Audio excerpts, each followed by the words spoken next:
Sa Zamboanga City ay biglang umusbong ang nakakaparindig balahibong kwento tungkol sa dalawang pamilyang naging dahilan para matakot ang mga tao roon. Isang pamilya na biglang naghasik ng lagim. Taong 1960 nagsimula ang lahat. Isa itong kwentong maraming katatakutan na mga pangyayari. Umaga ng Biyernes ay umalulong ang tahol ng mga aso sa daan. Yun din ang dahilan kung bakit ang mga tao ay dali-daling lumabas ng kanilang mga bahay. Sa mga oras na nakalapag na ang mga paa ni Bobong sa lupa, ay humampas sa kanyang buong katawan ang lamig ng hangin na puno ng bigat. Anong nangyayari? Bakit ang ingay ng mga aso? Ay, ang sarap pa sana ng tulog ko. Ano ba yun, Bobong?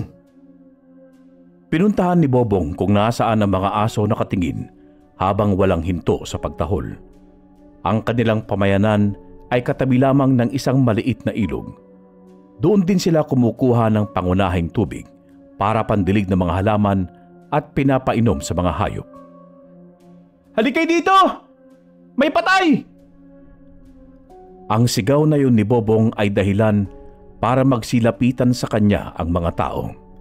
Kitang-kita ni Bobong ang nakadapa na patay na katawan ng isang matanda. Si Mang Kanor yan ah! Anong nangyari sa kanya? Sinong may gawa niyan?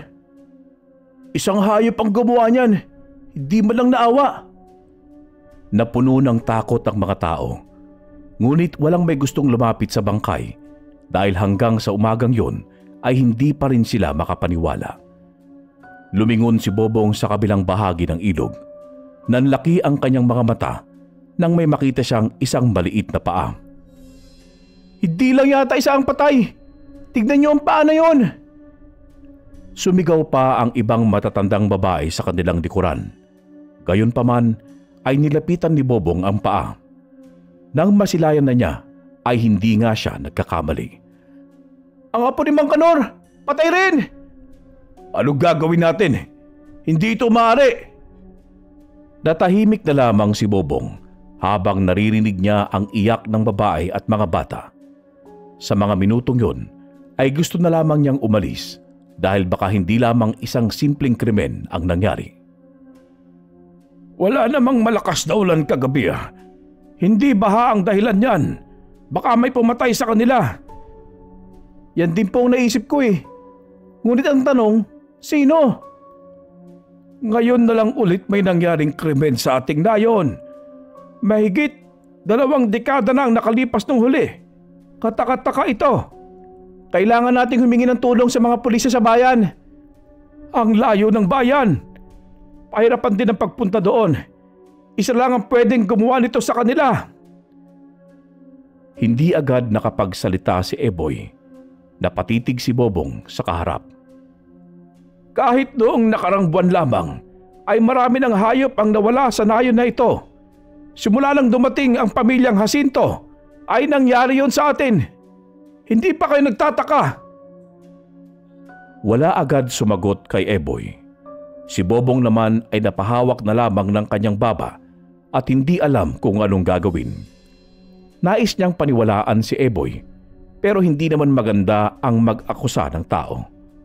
Tumitig si Bobong ulit sa 2 bangkay. Wala mo nang gagalaw sa bangkay. Dapat nating ipagbigay alam to sa kapitan.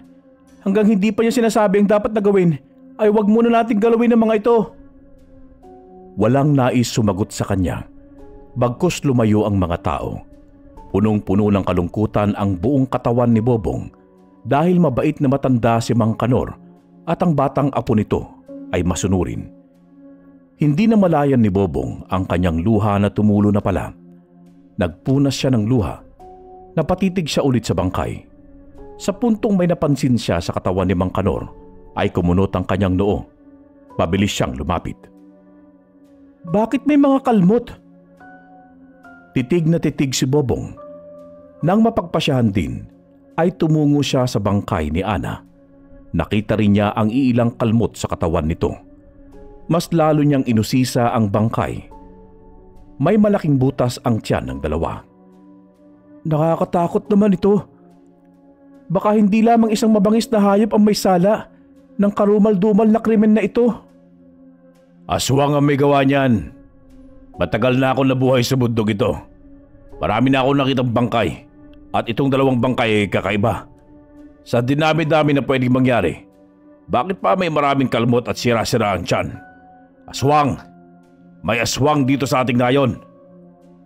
Tumayo si Bobong at tumingin kay Minty. Hindi niya mawari kung nagsasabi ba ng makabuluhan si Minty. Pero kahit matanda na ito, marami itong nalalaman sa paligid. Nasabi ni Tandang Eboy kanina tungkol sa pamilyang Jacinto.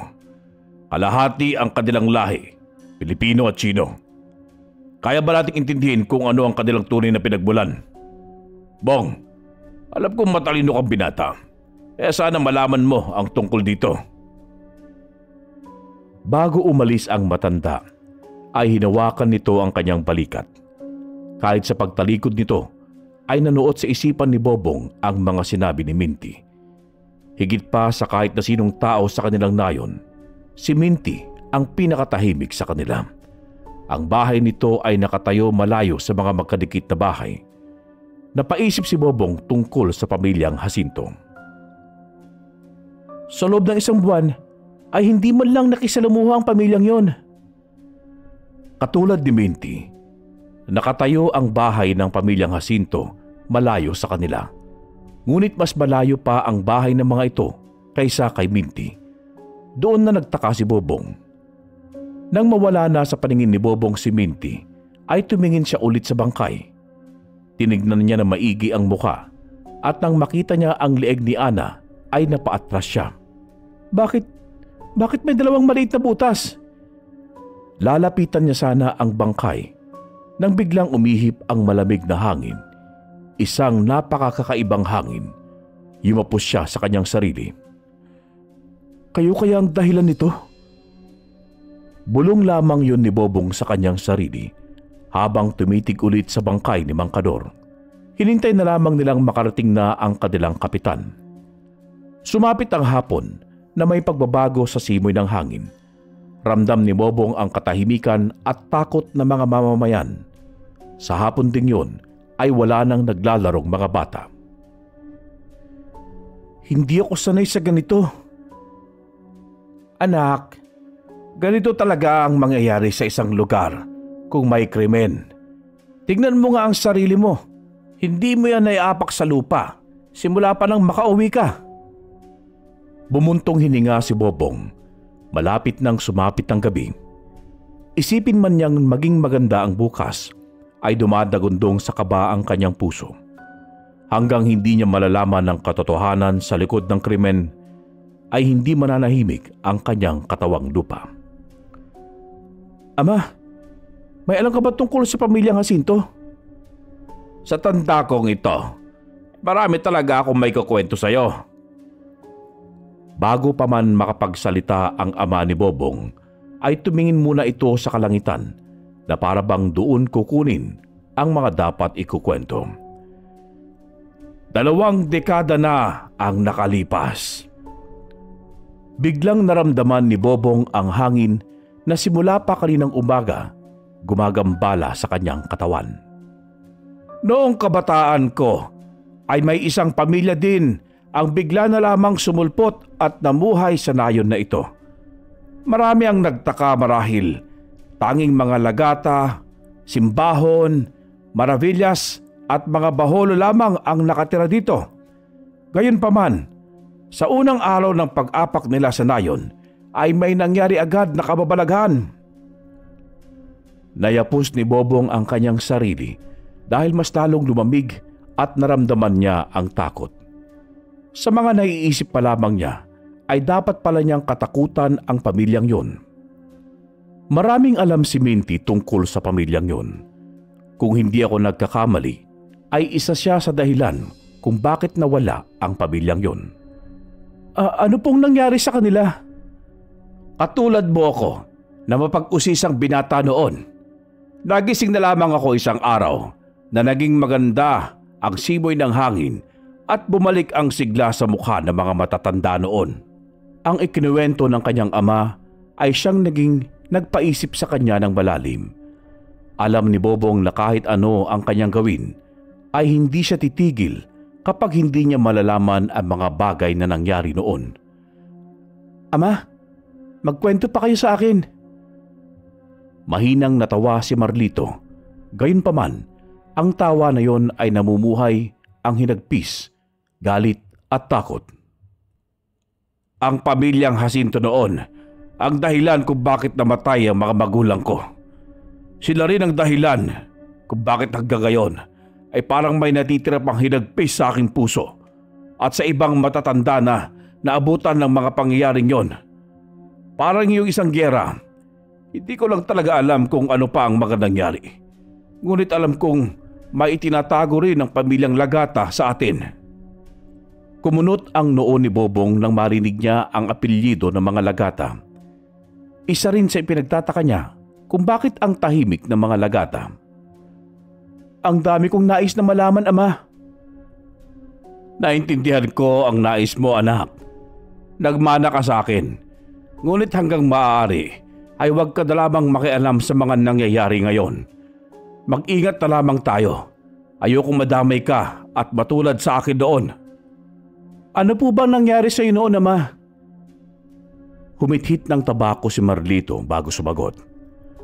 Muntik na akong mapatay ni Minty dahil nakipagkaibigan ako sa mga Jacinto noon. Napatitig si Bobong sa kanyang ama na para bang naramdaman niya ang naramdaman nito noon. Inilayo niya ang kanyang mga mata sa ama marahil naramdaman nitong maitinatago siya. Binabalaan kita, Bong. Huwag ka nang bumalik pa sa kaibigan mong yon. Nagsimula na ulit ang kanilang mga hakbang. Nagpaalam na ang kanyang ama na pumunta sa kusina para magluto. Naiwan si Bobong na punong-puno ng kuryosidad ang isipan. Sa mga sandaling yun ay may naguudyok sa kanya na mag-usisa ng mga bagay. Sa tingin ko naman, magandang patutunguhan ito. Kinabukasan ay pumunta si Bobong sa ilog. Ang pinakamalayong bahagi ng ilog na tagpuan nila ni Dino, ang anak ni na Franco at Susan Jacinto. Naging magkaibigan sila dahil mahilig mangisda sa ilog si Dino at ganun rin si Bobong. Kala ko, hindi ka pupunta ngayon dito. Tinitigan lamang ni Bobong si Dino na para bang dala nito ang lahat ng sama ng loob sa mundo. Kaya napansin ni Dino ang pagtitig ni Bobong. Baka kasi hindi ka pupunta dito eh. Narinig mo na ba yung nangyari kahapon? Tungkol sa naman ng mga bagay na yan. Pinaslang si Mang Canoro at si Ana. Hanggang ngayon ay hindi pa alam kung sino ang may gawa at ano ang dahilan. Ang ikinuwento ni Bobong ay dahilan para matahimik si Dino. Tumitig ito sa kanya na para bang walang iniisip. Bakit ka natahimik dyan? Mangisda na lamang tayo. May sasabihin kasi ako sa iyo, Bong. Ayaw ko man itong mangyari ay wala akong magagawa dahil pinagsabihan na ako ng mga magulang ko. Ano bang ibig mo sabihin? Ito na huli natin pagkikita. 3 araw na ang lumipas ay hindi pa rin nalutas ang krimen. Hindi na rin nakipagkita si Bobong kay Dino na siyang dahilan para mas lalo siyang mag-usisa. Simple lang naman ang kanyang gustong mangyari. Malaman niya ang nakaraan at ano ang nangyayari sa kanyang paligid, kaya hindi na siya makapaghintay pa. Ano ang ginagawa mo dito, Bong? Marami po akong itatanong po sa inyo. Tungkol po sa pamilyang Jacinto noong mga nakarang dekada. Nais ko pong malaman ng mga katotohanan. Tumitig sa kanya si Minty na para bang nagpapatawa lamang si Bobong. Humithit ito ng tabako bago nagsalita. Ang bata mo pa para sa ganoong bagay. Umuwi ka na lamang sa inyo. Malapit ng gumabi. Mapanganib ang paligid. Hindi po ako uuwi hanggat hindi niyo po sinasagot ang aking mga tanong at hindi po kayo magsasabi ng kwento tungkol sa pamilyang Lagata at Jacinto. Umatras si Minty. Hindi ito makapaniwala sa tinuran ni Bobong. Kung ganon, wala na akong mapagpipilian. Pagamat sinasabi ko sa iyo, kapag nalaman mo na ang katotohanan, ay hindi ko pipigilan ang mga hakbang mo. Naramdaman ko kasi na hindi lamang simpleng pagtatanong o pag-usisa ang ginagawa mo. Ikaw ang bahala sa sarili mong kaligtasan at binalaan kitang huwag kang makialam. Sa mga sandaling yun, ay determinado si Bobong na malaman ang katotohanan. Hindi makakatulog ng maayos si Bobong kung mananatiling nasa ere ang kanyang tanong. Ano ang tanong mo, Bobong? Ano po bang nangyari noong 2 dekada na ang nakakaraan tungkol po sa pamilyang Jacinto? Napakarami, Bobong. Sobrang dami. Pero ang mga naalala ko ay pamilya ng mga aswang ang mga Jacinto. Hindi ako nagsisinungaling sa iyo dahil totoo naman yun. At ang pamilyang Lagata ay mga antingero. Titig na titig si Bobong. Ayaw niyang hindi marinig ang mahalagang impormasyon na ibibigay nito sa kanya. Bakit po bigla na lamang dumating ang mga Jacinto dito? Yan din ang itinanong ko noon sa aking sarili. At ang tanong na yan ay walang kasagutan hanggang sa mga oras na ito. Pero iniisip ko, baka ganoon ang mga aswang. Nagpapalipat-lipat ng mga lugar para may makain sila. Gayunpaman, iba ang nararamdaman ko. Nanindig ang mga balahibo ni Bobong. At kahit anong usisa niya sa mukha ng kausap, ay hindi niya ito makitaan ng pagsisinungaling. Kaya mas lalo siyang nagkagusto sa kanyang mga nalaman. Yung pamilyang Jacinto ngayon, sabi ni Amay bigla rin silang dumating dito. Ano po kaya ang dahilan nila? Sila kaya ang dahilan ng pagkamatay ni Mang Kanor at Ana? Nag-usisa rin ako, Bong. Sapagkat ang dami nating mais malaman tungkol sa pamilyang yan. Ang pamilya noon, sobra nilang mapanganib. Kaya sigurado akong iisa lamang ang kanilang dugo. Kung ganun po, bakit hindi lamang po ninyo pinapaalis ang pamilyang yon? Tumawa ng mahina si Minty. Ilang sandali rin ay humithit ito ng tabako at tumitig sa kanya. Hindi namin yun pwedeng gawin. Ang hakbang na yan ang magpapahamak sa ating pamayanan. Nagkaroon na kami ng pulong doon. Kailangan namin ng mabigat na ebidensya para mapaalis sila dito hanggat wala pang sobrang malala na kasamaan. Ang pamilyang Lagata po ba ay dahilan kung bakit nawala ang mga Jacinto noon? Sila nga. Sobrang natutuwa ako sa pamilyang yan dahil may kakayahan silang pumaslang ng mga aswang gamit ang kanilang mga anting-anting. Gayunpaman, nanatili silang tahimik dahil ayaw nilang makilala sa ganoong uri. Narinig ko po na isa po kayong Lagata. May mga anting-anting din po ba kayo? Matagal ko nang ibinaon sa lupa ang tungkol dyan. Ngunit kung kailangan kong gamitin, mapipilitan ako. Hindi makapaniwala si Bobong sa mga nalaman. Ayaw niyang tumayo at magtanong lang sana siya na magtanong. Ngunit tumayo si Minty. Malapit ng gumabi. Madilim na ang daan at sobrang mapanganib na ngayon. Ihahatid kita. Hanggang dito na lang muna ang lahat. Ikukwento ko na lang sa susunod ang nangyari sa akin noon. Wala nang nagawa si Bobong kung hindi ang tumango at sumunod kay Minty. Kaya nang nasa bahay na siya, ay talagang mas lumalim pa ang kwento. Dumiretso si Bobong sa kanyang kwarto matapos siyang nagpasalamat at nagpaalam kay Minty. Ama, alam kong may alam ka pang iba. Bulong lamang yon. Ilang sandali ang lumipas ay lumabas na siya ng kanyang kwarto. Sakto rin ay biglang may malakas na sigaw ang umalulong sa kanilang lugar. Ano yun? Galing sa kanilang kusina ay nagulat din ng kanyang ama. Parehas silang lumabas sa bahay. Huwag kang lumayo ng bahay. Baka may nangyayari ng hindi maganda. Nanatili lamang si Bobong sa kanilang pintuan habang natatakot na siya. Ilang segundo rin ay bigla na namang may sumigaw mula sa kabilang bahay na malayo ng kaunti sa kanila. Diyan ka muna, Bobong! Ngunit hindi siya nakinig sa kanyang ama. Sumunod siya ng patago. hanggang sa narating nila ang pinanggalingan ng sigaw. Maraming mamamayan ang nagkukumpulan sa iisang direksyon lamang. Muli na namang sumigaw ang babae. Anong nangyari dito? Tahimik si Bobong. Inilayo niya ang kanyang sarili sa ama. Sumiksik siya sa mga tao. At nang makita niya ang babae sa gitna, ay nanlaki ang kanyang mga mata. Si Aling Estrelita ay nakahandusay sa daan habang putol ang paa. Buhay pa ito, pero mababawian ng buhay kapag lilipas na ang mga oras. Muli itong sumigaw ng tulong. Gayunpaman, lahat sila ay walang maitutulong. Nag-iyakan at nagyakapan ng lahat, lalo pa nang dumako ang paningin ni Bobong sa tiyan nito. Nakalabas na ang isang bahagi ng atay. Wala ba sa inyo ang nakakita kung sino ang may gawa? Walang sumagot dahil nag-iyakan lamang ang lahat. Si Bobong naman ay nanginginig ang katawan dahil sa unti-unti nang binabawian ng buhay si Aling Estrelita. Isa lang ang may dahilan nito, ang mga Jacinto!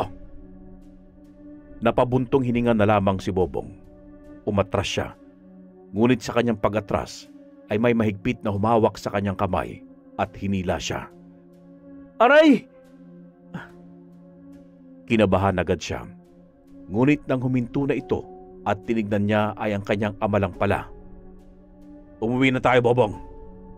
Ama, mapanganib na ang ating nayon. Alam ko yun, Bobong. Nagising si Bobong, hindi dahil sa tilaok ng manok, kundi sa mga sigaw na nagmumula sa daan. Agad siyang tumayo kahit hindi pa siya nakapagpunas ng kanyang mga mata. Nang nasa labas na siya, ay nakita niya ang mga mamamayan na may madaming dalang itak at iba't ibang klase ng punyal. Sa kanyang likuran naman ay ang kanyang ama. Ano bang ingay yan? May prosesyon yata, ama. Hindi yan prosesyon, Bong. Pupuntahan nila ang pamilyang Jacinto. Sa puntong yon ay para siyang nabingi sa narinig. Naalala ni Bobong ang kanyang kaibigan na si Dino. Naisip niya na baka sasaktan ng mga ito ang kanyang kaibigan. Ano po ang kanilang gagawin, ama? Huwag ka na lamang madaming tanong dyan. Ang mahalaga ay hindi ka sasama. Ngunit sadyang makulit si Bobong. Nais pa rin niyang malaman ng lahat. Pumunta siya sa kanyang kwarto. Nang masigurado niyang wala na ang kanyang ama, ay agad siyang umalis ng bahay para sundan ang mga tao. Patago si Bobong na sumunod. Nakita ni Bobong ang kanyang ama habang may dala rin itong punyal. Hindi pa man sila nakarating sa bahay ng mga Jacinto, ay nakaramdam na si Bobong na may mangyayaring masama. Mga kasama! Hintayin niyo ang aking utos! Ako lamang ang may karapatan! Hindi natin hahayaan na mamayani sa ating nayon ang kasamaan ng mga Jacinto! Biglang lumamig ang simoy ng hangin, hanggang sa narating na nga nila ang bahay ng mga Jacinto. Nakita na noon pa ni Bobong ang bahay na ito, ngunit isang beses lamang yon dahil natatakot siyang bumalik. Ayaw niyang maulit sa kanya na muntik na siyang mahulog sa isang napakalalim na bangin. Nandito na tayo! Ihanda ang mga itak, ang inyong bawang at asin! Nagsigawan ng mga tao habang itinataas ang itak o mga punyal. Damang-dama ni Bobong ang pagiging agresibo ng lahat. Lumabas kayo dyan, mga aswang! Sinundan yon ng mga tao. Sumigaw sila ng sumigaw hanggang sa lumabas na nga galing sa napakalaking bahay si Franco. Anong kaguluhan ito sa ganitong oras? Huwag mo na kaming idaan sa ganyang panilinlang, Franco! Alam namin na ang pamilya ninyo ang dahilan ng krimen ngayon sa nayon na ito. Nandito kami para magbigay ng hustisya. Napaatras si Franco. Isang pagpapakita na hindi nito inaasahan ang ipinapakitang galit ng mga tao. Magsasalita na sana si Franco nang lumabas din ng bahay si Susan, kasama nito ang 3 anak. Nakita ni Bobong si Dino na parabang may hinahanap sa mga tao. Nagtago pa si Bobong ng husto. Hindi namin alam kung anong klaseng paratang ang sinasabi ninyo. Nananahimik kami dito at hindi namin kayang gumawa ng masamang bagay. Nagbulong-bulungan ng mga tao. Nakita ko si Dino na sinaktan ng anak ko sa ilog. Dahil sa malakas na sigaw na yon, ay parang nabingi si Bobong kahit nasa malayo naman siya. Paano nalalaman ng kanyang ama yon? Napatanong si Bobong sa kanyang sarili. Sinasaktan naman talaga siya ni Dino, pero hindi dahil ayaw siya nito, bagkus dahil sa mga ginagawa ni Bobong. At sinasaktan din siya ni Dino kapag may nabiyak itong mahalagang palatuntunan. At nakita kita, Susan, na inatake ang apo ni Mang Kanor. Biglang nagsaboy ng asin ang ama ni Bobong sa 4 na Jacinto. Walang umiwas. Akala nila ay matatakot o masusunog ang mga ito, pero walang nangyari. Ihagis ang bawang! Hindi pa rin gumalaw ang mga Jacinto. Isang pahiwatig na mali nga siguro ang kanilang paratang. Iniisip ba ninyo ng mga aswang kami? Yun ba ang paratang namin para hagisan nyo kami ng asin at bawang? Anong klaseng mga mamamayan kayo? Hindi nyo nirespeto ang aming pagkatao. Dahil nga siguro ay bigla na lamang kaming napunta dito sa inyong nayon. Walang nakapagsalita sa paghihiwatig na yon ni Franco. Ngunit hindi na napigilan ni Bobong ang kanyang sarili. Lumabas siya sa pinagtaguang puno ng nyog. Kayo ay mga bagong henerasyon ng aswang. Nalaman ko yun dahil kay Dino. Sinabi niya sa akin ng lahat. Nagpapahid kayo ng langis sa buong katawan para hindi kayo masaktan ng bawang at asin. Pero kung ipapakain namin sa inyo ang asin at bawang ay mamamatay kayo. Napagtanto ni Bobong na hindi lamang bawal kainin ni Dino ang bawang, bagkus yun ay nakamamatay sa kanila. Noong una, dinalhan niya ang bagong kaibigan ng manok na may maraming bawang dahil yun ang paborito niyang ulam. Ngunit hindi kumain si Dino, kaya alam niyang totoo ang sinasabi niya ngayon. At dahil doon, umatras ang mga Jacinto. Patayin ang mga Jacinto! Hustisya para sa kanilang mga pinaslang! Kitang-kita ni Bobong na galit sa kanya si Dino. Ngunit ang iniisip niya ng mga sandaling yon ay ang mga nalaman niya tungkol sa pamilyang Jacinto. Totoo silang mga aswang. Aswang na matatalino dahil sa kanilang bagong proteksyon laban sa mga tao.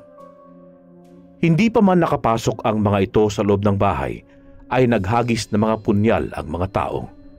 Nagsigawan ang mga tao nang tumarak sa mga katawan nito ang mga punyal. Mag-iingat tayo! Hindi natin alam ang kaya pa nilang gawin. Higpitan ninyo ang tali! Ganon lamang nila kabilis na itali ang mga ito. Nang matapos ay dinala na nila ang mga katawan. Napatingin si Bobong sa bahay. 2 palapag ang malaking bahay. Sa puntong yon, para bang may maraming mga mata ang nakatingin sa kanya. Mga matang naghihintay lamang ng tamang pagkakataon para lumabas at sumugod. 1 linggo na ang lumipas. Simula noong nailagay nila sa makapal at matibay na tinikala ang pamilyang Jacinto, ay walang nangyaring kababalaghan. Hindi pa tapos ang laban na ito hanggang hindi natin napapatay ang mga ito. Kaya kahit ganon, kailangan nating mag-ingat. Bakit naman kasi ang tagal ng mga pulisya na pumarito? Ganito na ngayon ang henerasyon nila. Sadyang hindi nila pinapaniwalaan ng mga pangyayaring ganito. Kaya kawawa tayong nasa malayong lugar. Tayo na lamang ang papatay sa kanila. Maghintay pa tayo ng ilang araw, Mardito. Nakikinig lamang si Bobong sa usapan ng mga matatanda. Nais man niyang sabihin ang bumabagabag sa kanyang katawan ay nanahimik na lamang siya. Tumingin din siya kay Dino na ngayon ay nakayuko lamang. Dino! Agad na tumingin sa kanya ang dating kaibigan, ngunit nanlaki ang kanyang mga mata nang makitang Nakangiti ito habang may dugo ang mga ngipin. Nagpunas siya ng mga mata. Gayunpaman ay namamalikmata lang pala siya. Hindi ito tumingin sa kanya. Dumapo ang paningin ni Bobong kay Susan. Ito ang nakatingin sa kanya na para bang humihingi ng awa. "Umuwi ka na sa bahay, Bong." Sinunod ni Bobong ang ama. Nang makauwi siya sa kanilang bahay, ay nakaramdam siya ng pagkabalisa. Hindi niya alam kung bakit. Hanggang sa napag-isipan niyang bumalik sa bulwagan kung saan nandoon ang pamilyang Jacinto. Ngunit bago pa man siya makaalis, ay napahinto siya nang may makita siyang nakatayo sa kanilang kusina. Sa mga sandaling yon ay nakaramdam na siya ng takot. Marahil naalala ni Bobong ang mga matang nakatingin sa kanila noong nakuha nila ang pamilya. "Sino yan? May tao ba dyan? Kung magnanakaw ka, ay wala kang makukuha." Walang sumagot sa kanya sapagkat naramdaman pa rin ni Bobong ang presensya nito. Dahil nakatingin na siya sa kusina, ay unti-unti na siyang lumapit. Kada hakbang ay mabibigat. Hindi niya alam kung ano ang masasaksihan niya. "Kung sino ka man, magsalita ka!" Nang nasa kusina na si Bobong, ay nanlaki ang kanyang mga mata nang makita si Ana. Umatras si Bobong. Ang kanyang takot ay bumabalot sa kanyang buong katawan. "Ana? Bakit buhay ka?" Nakatayo malapit sa hugasan ng pinggan si Ana, pero wala itong reaksyon. Nakatitig lamang ito sa kanya habang ang mga mata ay namumula. Umatras ng umatras si Bobong habang sa natumba siya. Naipikit niya ang kanyang mga mata, pero nang dumilat siya ay wala na sa kusina si Ana. Hiningal si Bobong. Patingin-tingin siya sa buong bahay.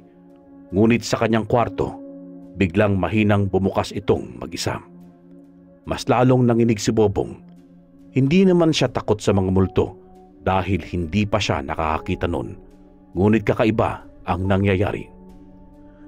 "Ana, huwag mo ako saktan!" Biglang nag-iba ang simoy ng hangin. Malakas na sumarado ang mga bintana, ang pintuan ng kanyang kwarto at ang pinto palabas ng kanilang bahay. "Ah!" Dali-daling tumakbo si Bobong para makalabas na siya. Nang makahawak na siya sa may pintuan, ay bigla siyang napahinto nang may humawak sa kanyang balikat. Nangangatog ang buong katawan ni Bobong dahil hindi lamang isang kamay ang humawak sa kanya. Tinignan niya ito. Nanlaki ang kanyang mga mata nang makita kung sino ito. "Anong nangyayari sa'yo? Bakit ka sumisigaw at tumatakbo dito sa bahay?" Hindi makapagsalita si Bobong agad. Wala siyang maintindihan. Ang alam lamang niya ay umuwi siya ng bahay at bigla na lamang nangyari yon. "Anong ginagawa mo?" "May multo po akong nakita." Tumitig sa kanya ang ama. Ngunit kakaiba ang titig nito sa kanya. Naramdaman talaga ni Bobong na may mali. "Ama!" Lumapad ang ngiti nito. Hanggang sa bumuka ito, nakakainin na siya. Sa puntong yon ay tumulo na lamang ang kanyang mga luha. Ipinikit niya ang kanyang mga mata at hinintay na mawala sa mundo. "Bong! Gising na!"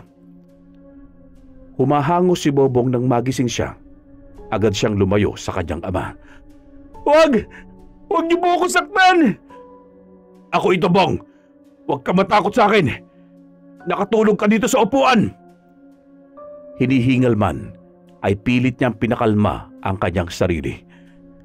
"Nakita ko po si Ana at naging aswang po kayo." Napatingin sa kanya ang ama. Hindi ito makapaniwala sa kanyang mga sinabi. "Nananaginip ka lang ng masama, anak. Halika na sa kusina. Uminom ka muna ng tubig." Sumunod na lamang siya sa kanyang ama. Matapos makainom ay bumalik sila sa salas. "Walang katotohanan sa mga napanaginipan mo, Bong. At saka dahil lamang yan sa mga pangyayari ngayon sa paligid." "Ama, Para kasing totoo eh. Hindi na nagsalita ang kanyang ama. Yumakap ito sa kanya ng mahigpit. Panaginip lamang yon. Magpahinga ka muna kasi mamayang gabi, papatayin na namin ang pamilyang yon. Tumitig si Bobong sa kanyang ama. May nais siyang sabihin ngunit nahihiya siyang sabihin yon. May sasabihin ka ba sa akin, anak? Ama, hindi lamang po ang pamilyang Jacinto ang nandito. Mayroon pa silang kasama. Napatayo ang kanyang ama. Nanlaki ang mga mata nito na para bang hindi papaniwalaan ang mga sinasabi ni Bobong. Bakit mo nalaman yan? Noong tinutugis po ninyo ang mga Jacinto, ay maraming mga mata ang nakatingin sa akin. Kumunot ang noo ni Marlito. Naramdaman ni Bobong na hindi siya paniniwalaan ng kanyang ama at magsasalita na sana ito ay may kumatok sa kanilang pintuan. Nagmadali si Marlito habang si Bobong ay nakatingin labang. Ano kailangan mo? Malalim na ang gabi ha. Baka may mangyaring masama sa'yo. May nangyari nga masama, Marlito. Maraming aswang ang sumugod sa bulwagan. Napatras ang ama ni Bobong. Tumingin ito sa kanya. Pupunta ako doon. Maghahanda na ako. Pagkaraan ng ilang minuto, ay iniwan si Bobong ng kanyang ama. Huwag na raw siyang pumunta doon dahil sobrang mapanganib. Ngunit nang makaalis na ang kanyang ama, ay hindi siya mapakali. Dapat akong tumulong. Kahit wala siyang maitutulong, ay nagmadali siyang pumunta sa kusina para kumuha ng punyal, bawang at asin. Kahit 15 anyos pa lamang siya, ay may natatangin na siyang katapangan. Hindi na nagdalawang isip pa si Bobong. Tutulong ako hanggang sa kaya ko. Nagmadali siyang umalis. Kahit madilim ang gabi, ay siya lamang ang nasa daan, ay malalaki ang kanyang mga hakbang. Habang nasa daan si Bobong, ay talagang nararamdaman niyang may nakatingin sa kanya. Hanggang sa marating na niya ang bulwagan, ay natuod si Bobong sa kanyang mga nakita. Ama! Malakas ang kanyang sigaw. Punong-puno ng dugo ang bulwagan. May mga aswang at mga tao na nakahandusay sa bulwagan. Ilang saglit pa ay maraming mga tao ang dumating.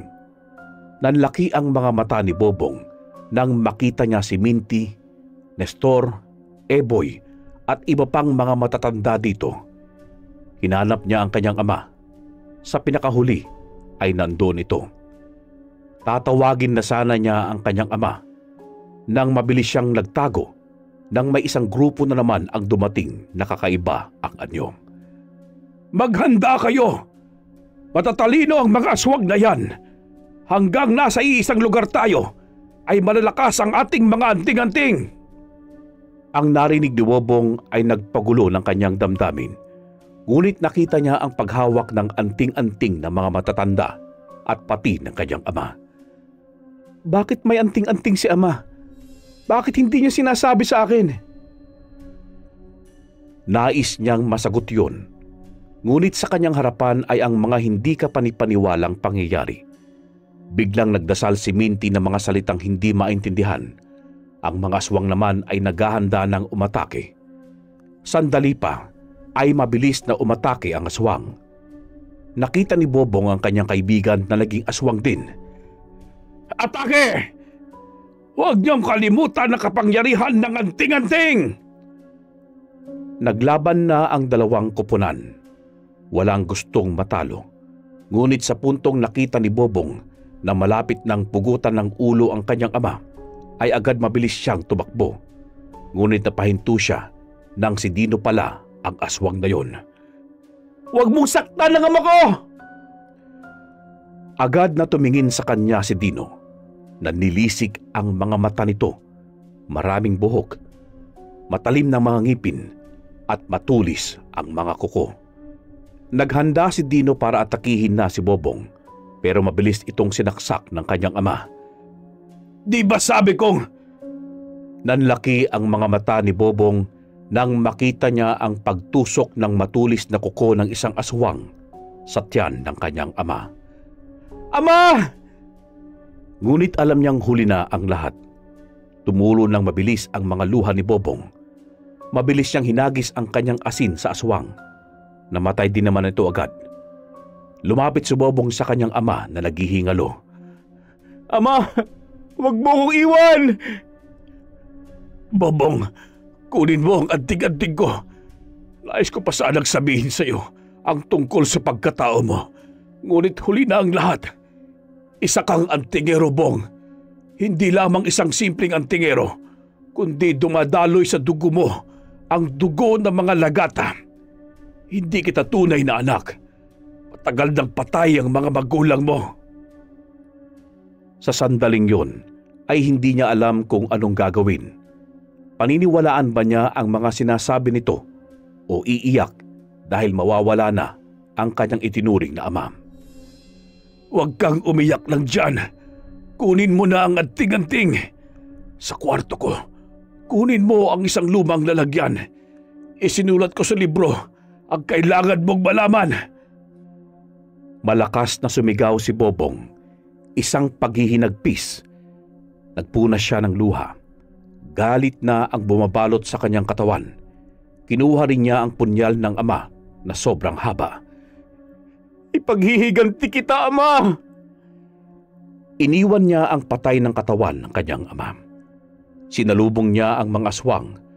Agad niyang pinugutan ang ulo ni Susan dahil nangihina na ito sa lupa. Sa puntong yun ay wala siyang takot na naramdaman. "Matitikman niyo ang galit ko!" Wala siyang alam sa pakikipagpatayan, pero para bang naging makapangyarihan si Bobong dahil sa isinuot niyang anting-anting. Tama nga siguro ang sinabi ng kanyang ama. Isa siyang lagata. "Sa likuran mo, Bong!" Mabilis na iwinasiwas ang mga punyal. Agad niyang napatay ang aswang. Nakita niyang 5 aswang ang umatake kay Minty, kaya mabilis siyang lumapit. Hindi na siya nagsalita pa. Agad niyang sinaksak ang mga ito. "Akong uubos sa lahi niyo!" Sobrang lakas ng kanyang sigaw, at pagkatapos ay wala siyang patlang sa pakikipagpatayan sa mga aswang. Galit, hinagpis at pagkalito ay naghahalo sa kanyang puso at isipan. Marami siyang napatay. Kaunti na lamang ang mga aswang. Sa sandaling nakalapit siya kay Franco, ay huminto siya. "Ang lakas ng loob mo! Papatayin kita! Kayo ang dahilan kung bakit namatay ang ama ko!" Dahil nabalik sa anyo si Franco, ay nakapagsalita ito ng maayos. Tumawa ito dahil sa kanyang sinabi. "Isa ka lamang mahinang nilalang. Wala kang binatbat. Hindi mo nga magamit ang anting-anting mo. Gayunpaman, ay ako naman ang nakapatay sa asawa at mga anak mo." Nakita niya ang galit nito. Inihanda na rin ni Bobong ang sarili. Aatake na sana sa kanya si Franco nang magbigkas siya ng isang salita na narinig niya lamang kay Minty. Imbis na magpatuloy si Franco ay nanghina ito. Napaluhod ito sa lupa. "Ang salita ng kanyang totoong mga magulang ay nasabi niya!" Narinig niya yon. Nang matapos siyang magsalita, ay nakita niyang nangihina ang mga aswang na nasa malapit lang. Ngunit ang kanyang atensyon ay na kay Franco lamang. "Marami pa akong kailangang maintindihan kung paano gamitin ito. Ngunit sabi ng aking ama, kapag nasa panganib ako, ay kusa itong maglalagay sa akin sa tuwid." "Hangal ka! Hindi mo kami mauubos. Babalik at babalik ang lahi namin dito sa nayon ninyo. Sa bagong henerasyon, wala ka na doon at uubusin namin ang mga antingerong katulad mo." Titig na titig lamang si Bobong. Itinaas niya ang kanyang punyal. Dahil nakaluhod naman si Franco, ay mabilis lamang niyang napugutan ito ng ulo. "Alam kong hindi pa tapos ang magiging laban ng ating mga lahi. Maghihintay ako sa inyo!" Nang mapatay na niya si Franco, ay ang ibang aswang naman ng kanyang pinatay. Natapos ang kanilang labanan na maraming namatay at dugong dumanak sa lupa. Noon na lamang din naramdaman ni Bobong ang kanyang kahinaan. Napaluhod siya sa lupa. Unti-unti rin ay tumulo ang kanyang mga luhang kanina pa sana umagos. Ang dami mong nais malaman.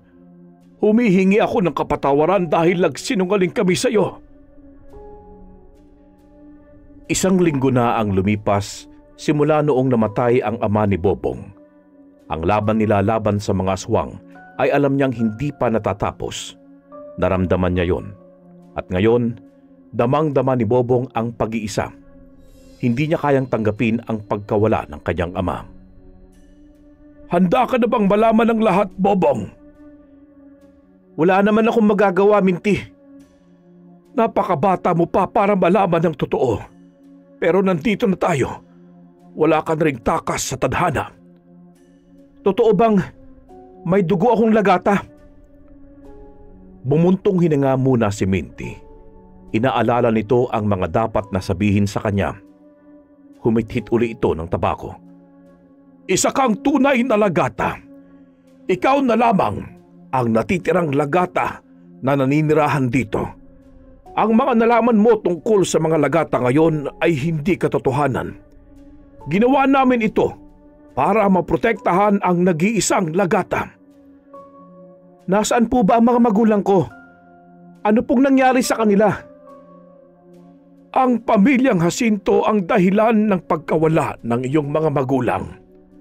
Parati silang bumabalik dito dahil alam nilang dito naninirahan ng mga lagata.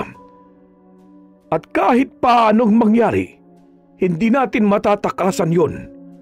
Parating nakaukit sa mga aswang ang pamilyang lagata dahil noong unang panahon, ang pamilyang lagata din ang dahilan kung bakit muntik nang maubos ang mga masasamang nilalang sa mundo.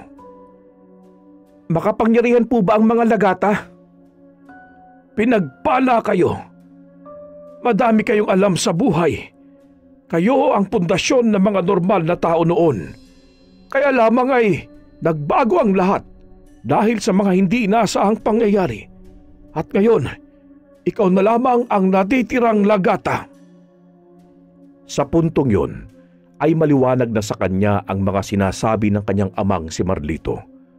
Maliwanag na sa kanya kung bakit araw-araw ay parang may kulang sa buhay niya. Magsasalita na sana si Bobong nang biglang nakaramdam siya ng simoy ng hangin na hindi katulad ng nakasanayan niya. Biglang nanindig ang kanyang balahibo. Anong nangyari? May iniinda ka ba, Bobong? Namalayan na lamang ni Bobong ang kanyang sarili na napatingin sa kagubatan. Sa tingin ko po ay may mangyayaring masama. Nasa iyo nga ang dugo ng mga lagata. Dahil sa kanilang mga anting-anting ay nararamdaman nila ang panganib. Sige, ipapahanda ko ang mga antingero. Bukod sa mga bagay na unti-unting nalaman ni Bobong, ay hindi siya makapaniwala na hindi lamang pala baliwala noon ang mga naririnig, nakikita at napapanaginipan niyang mga panaginip. Ang lahat ay may kaakibat na kahulugan. Tatayo na sana si Bobong nang dumating si Jose. Sinugod tayo ng mga aswang! Napakarami nila! Nagtinginan silang dalawa ni Minty. Kinakabahan man si Bobong ay nasa kanya pa rin ang kanyang ninais. Kailangan nating makipagpatayan sa kanila. Lalaban tayo. Sabi ko ng abat, may umalis para humingi ng tulong. Magtulungan tayong lahat, Minty! Pinuntahan agad nila ang mga kabahayan na sinugod ng mga aswang. Wasak na wasak ang ilang mga bahay. May mga aswang ding nakasabit sa bakuran. May mga antingerong nakahandusay sa daan. May mga batang kinain ng aswang. Hindi masikmura ni Bobong ang kanyang nadatnan. Lilipulin ko kayong lahat! Sinalubong ni Bobong ang isang grupo ng malalaking mga aswang. Kahit na maliit pa lamang siya, ay kayang balibagin ng mga ito ay may tiwala naman siya sa kanyang suot na anting-anting. Mabuti na lang ay tinuruan siya ni Marlito kung paanong protektahan ang kanyang sarili. Uubusin ko kayong lahat! Nagsimula na siyang magbigkas ng mga salitang tanging mga antingero lamang ang makakaintindi. Dahil nabasa naman na niya ang librong may mga nakasulat na salita, ay alam niyang magagamit niya ang mga natutuhan. Mag-ingat kayong lahat dahil sobrang lakas ng mga yan. Bilog na bilog ang buwan. Huwag tayong matakot sa kanila. Ang binatang si Bobong ay parang malaking antingerong nakipaglaban sa mga aswang. Walang takot niyang pinaslang ang mga aswang na sumasalubong sa kanila. Sa mga oras na yon ay damang-dama niya ang pinagkaloob na kapangyarihan ng anting-anting at ng kanyang mga ninuno. Para ito sa ama ko! Malakas niyang sinaksak ang isang napakalaking aswang. Inihahanda niya ulit ang sarili hanggang sa nakaharap niya ang sobrang laking aswang. Kami na ang bahala dyan, Bobong! Hindi niya pinansin si Minty. Nilapitan pa rin niya ang malaking aswang. Huwag kang lumapit sa kanya, Bong! Papatayin ko siya! Hindi mo siya kaya! May limitasyon din ang kapangyarihan ng anting-anting mo dahil bata ka pa! Hindi siya nagpatinag. Agad siyang nagsalita at inihanda ang sarili para umatake. Ngunit nang saksakin niya sana ang malaking aswang, ay napasigaw na lamang si Minty. Nahagis niya si Bobong sa malayo. Tumakbo ng mabilis ang aswang para patayin siya, ngunit mabilis siyang umiwas. Itinaas ni Bobong ang kanyang anting-anting. Nagliwanag ito. Inihagis niya ito sa aswang. Sa puntong yon ay biglang nasunog ang malaking aswang na siyang papatay sana sa kanya. Wala akong ititira sa inyo! Bobong! Tingnan mo ang paparating! Tumingin naman si Bobong sa daan. Kitang-kita niya ang mga mapupulang mata. Napakarami nun. At ang mga matang yon ay sobrang laki. Ngunit hindi nagpapatinag si Bobong. Paano pat naging lahing lagata ako? Gagawin ko ang makakaya ko para sa mga mamamayan na ito.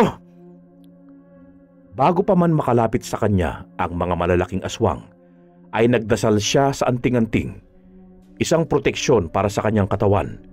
Alam niyang malaki ang mababawas noon sa kanyang enerhiya, pero kailangan niya yon. Boy! Jose! Nestor! Tayo na! Nang matapos ni Bobong ang kanyang pagdadasal, ay nangibabaw sa kanya ang kakaibang enerhiya.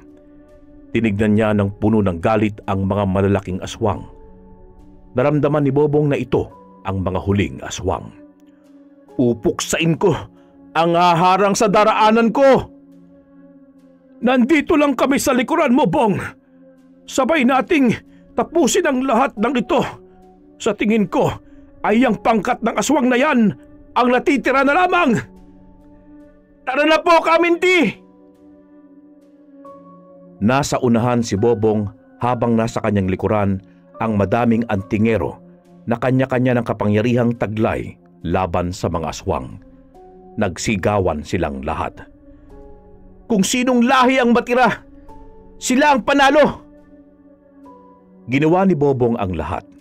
Lahat ng kanyang lakas ay inubos niya. Hanggang sa huling malaking aswang na nasa kanyang harapan ay hinang-hina na siya. Ngunit pinaramdam niya sa kanyang sarili na hindi siya dapat mawalan ng pag-asa. Masasayang lamang ang pinaghirapan nila. Siya na mismo ang umatake. Pinugutan niya ng ulo ang huling malaking aswang.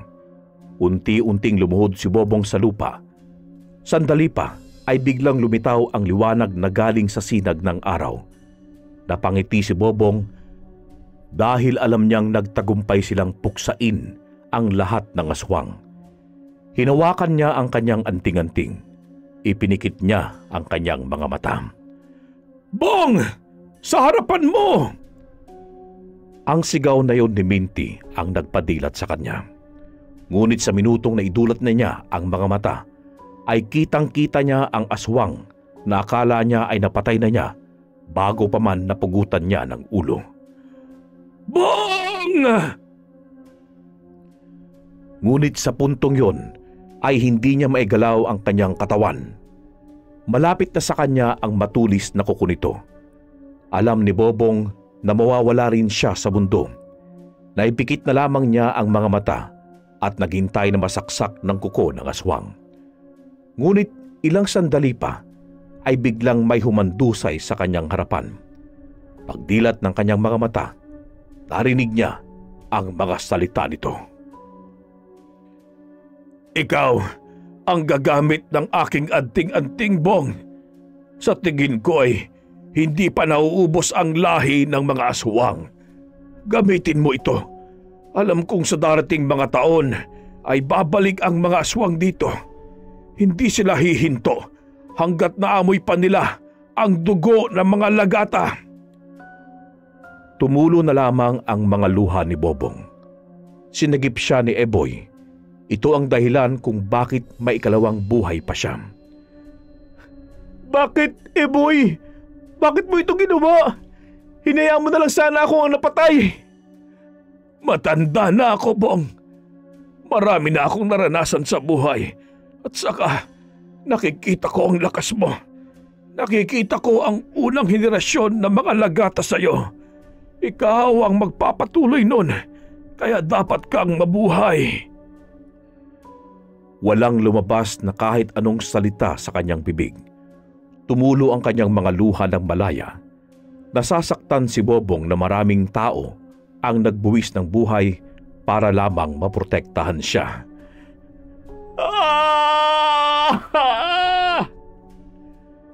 Napasigaw na lamang siya. Lumapit sa kanya ang ilang mga antingero. "Tapos na, Bobong. Darating ang bagong henerasyon ng mga aswang sa mga susunod na taon. Ngunit sa panahon na yon, malakas ka na, Bong. Walang makakapigil sa iyo." "Ngunit maraming nawala. Maraming nagsakripisyo at nagdusa." "Bata ka pa nga. Naiintindihan kita. Sapagkat ganyan naman talaga ang buhay. Ang mahalaga ngayon ay ang bagong simula." "Hindi ito ang simula. Ayaw mo man o sa gusto. Ganito magsisimula ang bagong yugto ng iyong buhay. Wala kang takas sa tadhana ng buhay mo. Kaya kung maaari, mas lakasan mo pa lalo ang tibay ng iyong puso." Hinayaan ni Bobong ang sariling umiyak.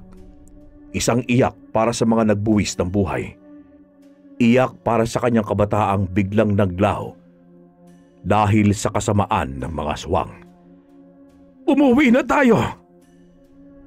Isang taon ang lumipas simula noong nangyari ang mga bagay na nagbukas ng bagong yugto ng buhay ni Bobong. Hanggang sa ngayon ay hindi pa rin niya matanggap na wala na ang lalaking tumayong tunay niyang ama. Nalaman na rin niya ang tungkol sa kanyang nakaraan. At ngayon, ang unang taon ng pag-alala ng kanyang yumaong ama. "Ama ko, kung nandito ka lang sana, ay nagagalak ka sa mga bagay na nangyayari sa akin. Nangungulila ako sa mga yakap mo. Maging ang luto mo ay talagang hinahanap ko." Nagpahid ng luha si Bobong habang nakatingin sa nilibingan ng kanyang ama. "Hanggang buhay pa ako, ipaghihiganti ko kayo. Kung mayroon pa mang mga aswang ay uubusin ko pa rin sila. Ama, huwag kang mag-alala. Si Minty na ang tumatayong ama ko ngayon." Marami pang ikinuwento si Bobong. Hindi pa sana siya aalis ay naramdaman na niya si Minty sa kanyang likuran. "Umuwi na tayo, Bong. Bilog na bilog ang buwan mamayang gabi. Maghanda tayo sa maaring panganib na mangyayari." "Sige po, Kaminti." Nagpunas ulit siya ng kanyang mga luha. Tinalikuran na niya ang libingan ng ama. Kahit alam niyang may tunay siyang ama, mas nangingibabaw pa rin sa kanyang puso ang pagmamahal ni Marlito. "Parati mong tatandaan, Bong, na hindi kailanman mawawala sa iyong alaala ang ama mong si Marlito. Kaya sa mga laban mo sa hinaharap, dalhin mo yon para mas maging matatag ka." "Maraming salamat po sa pagkupkup sa akin." "Walang anuman, Bong. Sa akin ka ibinilin ng iyong ama at ang ama mo ay aking kapatid. Ngayon ko lang sinabi, may sasabihin pa ako sa iyo sa tamang panahon. Ano ba yan? Parati nyo na lang ako sinusurpresa ng mga katotohanan. Ganyan talaga ang buhay, pamangkin ko. Ngunit napatigil si Bobong. Biglang lumamig ang simoy ng hangin. Nakaramdam din siya na para bang may nakatingin sa kanila. May masama pong mangyayari. Marami rin pong nakatingin sa atin mula sa malayo. Huwag kang mag-alala. Sa naging karanasan natin noong nakarang taon, naging dahilan yun para mas maging matatag ang nayon na ito. Nagtulungan tayo. Alam na natin ang ating mga gagawin. Umakbay sa kanya si Minty. Ngunit hindi pa rin kampante si Bobong. Gayunpaman, ay nang makarating sila ng bahay, ay sinalubong sila ng masasayang mamamayan ng nayon. Maraming handa sa lamesang gawa sa kawayan. Ang daming handa ah! Pwede na ba tayong kumain? Nagtawanan silang lahat. Pinagdiriwang nila ang kagitingan na ipinapakita ng mga antingero noong nakarang taon.